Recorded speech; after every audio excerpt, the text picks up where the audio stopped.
მოგესალმებით ჩემო ძვირფასო მაყურებელო და მსმენელო. დღეს ისევ ვაგრძელებთ მოგზაურობას თბილისის წარსულში და საუბარი გვექნება თბილისურ უძველეს ტრადიციაზე. რა თქმა უნდა, აღარ არსებობს, ეს არის თბილისური კრივი. კრივი ბევრნაირი იყო. იყო მუშტის კრივი, ხრიდოლი, კრივი ცალი ხელით, ან ხრიდოლი არის ცალი ხელით ბრძოლა. სალდასტი, ქვის კრივი. ეს ძალიან საინტერესო ვაგებით. ყველაზე გავრცელებული იყო მუშტის კრივი და სალდასტის კრივი. მუშტის კრივს მართავდნენ ზაფხულში, ქალაქის ქუჩებში და სალდასტის კრივს ზამთარში, ქალაქგარეთ. განსაკუთრებით საყურადღებო ყოფილა სალდასტის კრივი. კრივს ჰქონდა თავისი წესები, ხალხის ჩვეულებაზე დამყარებული. კრივში წართმეული იარაღი, სარტყელი, ქუდი თუ ნაბადი ითვლებოდა კანონიერ ნადავლად, ანუ ალაფად. კრივში მონაწილეობდნენ უმთავრესად ხელოსანთა წრიდან გამოსული ფალავნები, ზოგჯერ მათ ვაჭრებიც უერთდებოდნენ. კრივი იწყებოდა მრავალრიცხოვან დამსწრეთა შეძახილით და ყიჟინით. ხშირად მუშტის გარტყმა ისეთი ძლიერი ყოფილა, რომ არე-მარე ბანს აძლევდაო. უკრივეთა რიცხვი განსაზღვრული არ იყო.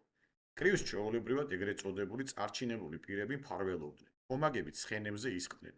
ერთმანეთს ეკამათებოდნენ და თავიანთი რაზმის ფალავნებს აკეზებდნენ. კარგად დამრტყმელ მოკრივეებს ფულითაც ასაჩუქრებდნენ. არის თქმულება, რომ კრივს მეფე ერეკლეც ესწრებოდა. კრივი იყო ზნეობით სწავლა ვაჟკაცობის წვრთნისა და ვარჯიშობისა. გრიგოლ ორბელიანის თქმის არ იყოს, აბა ერთი კრივში ვნახე ვინა ვარ. რუსეთის დამყარების პირველ დღიდანვე სხვა ადათებთა შორის კრივიც აკრძალეს, როგორც საშიში თამაში.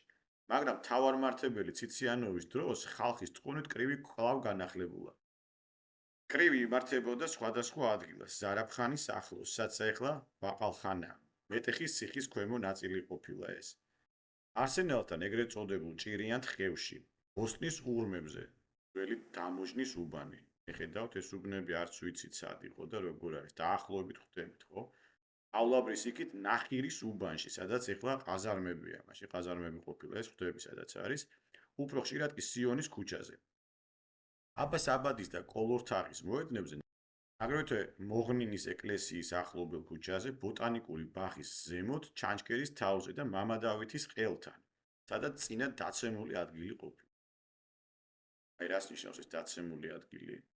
მე მაქვს ეგეთი ანდრე მაქვს წაკითხული, რომ ეს დაცემული ადგილები, რომ ეს როცა შემოვიდნენ ასურელი მამანი, ხო, მამები საქართველოში, ესე იგი ისე ადგილებზე გაუკეთებიათ ეს სალოცავი და მონასტრები, სადაც იყო დემონთა საუფლო ესე წერია. კრივისთვის არც განცხადება იყო საჭირო და არც შათირების დაგზავნა. ეს მეილები და რეკლამები არ გადიოდა. კრივი იმართებოდა კვირაობით ყველიერის ბოლო დღეებში, აგრეთვე ნათლისღების მეორე დღეს, რადგან მიცვალებულთა სულის მოხსენების გამო, ამ დროს ყველა დუქანი დაკეტილი ყოფილა.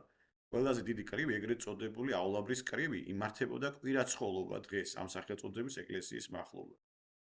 კრივი პატარა ბიჭების შეჯიბრებით იწყებოდა. შემდეგ 18-20 წლის ჭაბუკები შეებრძოლებოდნენ ერთმანეთს, ჭაბუკებს 25-30 წლის ვაჟკაცები მოსდევდნენ, ხოლო როცა ბრძოლა გამწვავდებოდა, ორივე ბანაკიდან გაისმოდა ძახილი „ქომაგი“.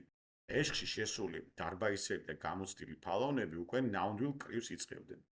10-15 წუთის შემდეგ მოკრივეთა ბედი უკვე გადაწყვეტილი იყო. ნაცემი და დაბეგვილი მოკრივენი სტოვებდნენ ასპარეზს და ნელ-ნელ უკან იხევდნენ. ეგრეთ წოდებული დამდგარი კრივი კი ხშირად 2-3 საათს ერთი მოკრივე შემოჰკრავდა ერთი ხელით მუშტს.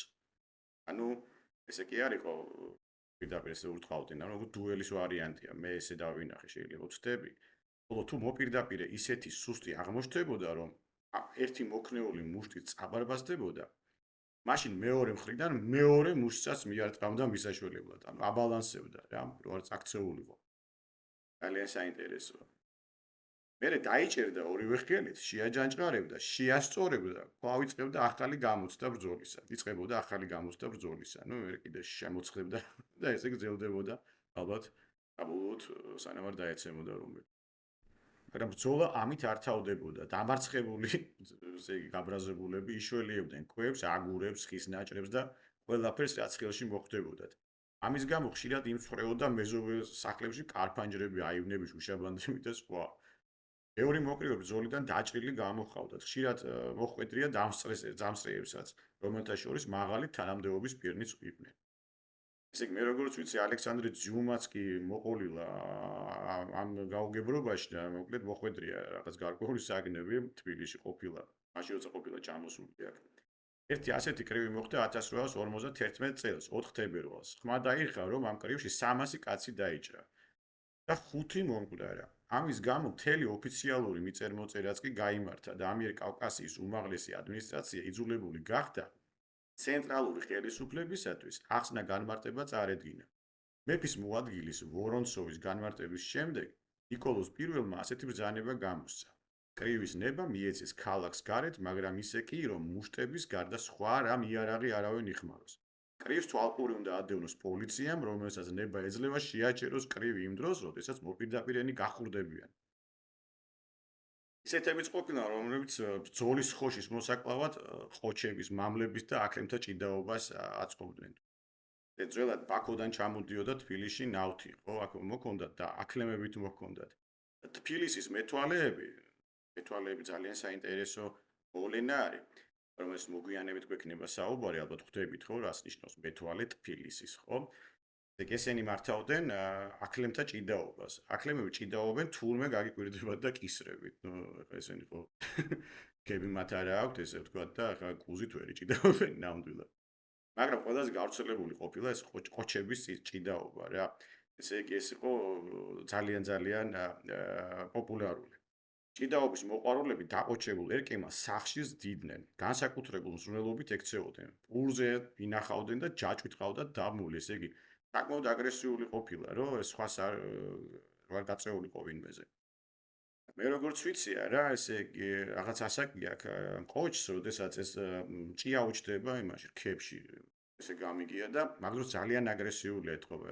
ეფხანება თუ ტკივა თუ რა ხდება, არ ვიცი და ნუ აი იმაშובה და მაგით გამოხატავს რომ რქებს ურტყავს რა შეფდება ალბათ იმას. მოკლედ ძალიან პატივში ყავდათ ეს ყოჩი რა. არაფერს არ აკლებდნენ და სანამ გაიყვანდნენ ესე იგი რინგზე, ესე რომ ვთქვათ, ქერით ათრობდნენ, ესე ქერით. ქერი ესე არა თუ ალბათ შეიძლება ლუდი იყო ეს მე როგორც ვუძღვი ალბათ. ესე მგონია. და აი მე ყველაზე ფერად მძივებიან საყელოს უკეთებდნენ, ქოჩორს ენდროთი უღებაოდნენ და უკან გადატანილ ქის წვერებს კოპციად გადაუხერხავდნენ. მამლების ზიზგილაობა უფრო დუქნების წინ იმართებოდა. ხოჩების ჭიდაობა კი გაშლილ ასპარეზზე.